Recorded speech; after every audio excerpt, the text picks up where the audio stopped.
झारखंड की एक और बेटी मानव तस्करी की शिकार हुई है, लेकिन सुनहरे सपने दिखाकर उसके जीवन में अंधेरा फैलाने वाला इस बार कोई दलाल नहीं बल्कि उसकी ममेरी बहन और जीजा ही है। 4 साल नारकीय जीवन बिताने वाली सोना हाथू की अब 20 वर्षीय युवती पहले नोएडा, फिर गाजियाबाद, उसके बाद फरीदाबाद और बेंगलुरु में एक साल के लिए बेची गई। हर बार बहन जीजा ने बेहतर भविष्य का झांसा दिया और नौकरानी का काम कराया। मंगलवार को भी उसे बेचा जाने वाला था, लेकिन इसी बीच सूचना मिलने पर सिल्ली के पूर्व विधायक अमित महतो बेंगलुरु पहुंचे और पुलिस के सहयोग से उसे मुक्त कराकर बुधवार को हवाई जहाज से लेकर रांची पहुंचे। फिर सोना हाथू ले गए।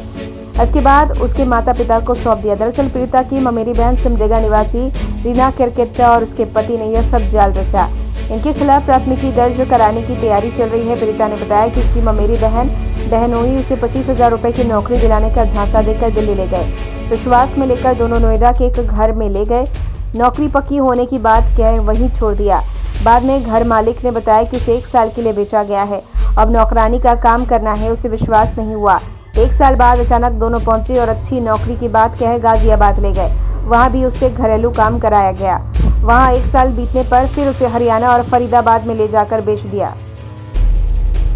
दिल्ली की ओर ले गए और मुझे उन्होंने नौकरी के झांसे पे बुलाए और उन्होंने मेरे साथ गलत तरीके से हरकत किए और मुझे किसी और के हाथ पे सौंपा गया।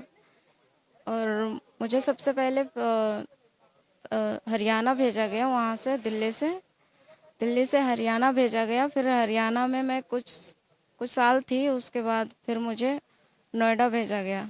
नोएडा से मुझे फरीदाबाद भेजा गया। फिर फरीदाबाद से मुझे लक्ष्मी नगर भेजा गया।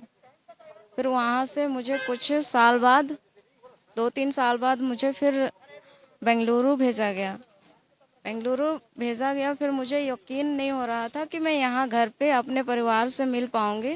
5 तारीख को जब इसकी माँ ने मुझे बताया कि हमारी बच्ची लापता हो गई है और विगत 4 सालों से हमारे घर नहीं आ सकी है, तो फिर हमने उनसे कहा कि आपको ये सूचना कैसे अभी मिली और आप अभी ही क्यों सोचे अपनी बच्ची के बारे। तो उसकी माँ ने बताया कि हमारी बच्ची ने मुझे फ़ोन किया था।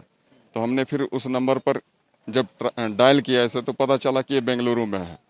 तो हमने इसे कहा कि ठीक है, मैं कल आता हूँ, आपके पास आता हूँ, और जब मैं आपके पास पहुँचूँ तो कोशिश ये करना कि इस 2 घंटे में अगर आपके पास समय हो तो किसी तरीके से घर से बाहर निकल जाना।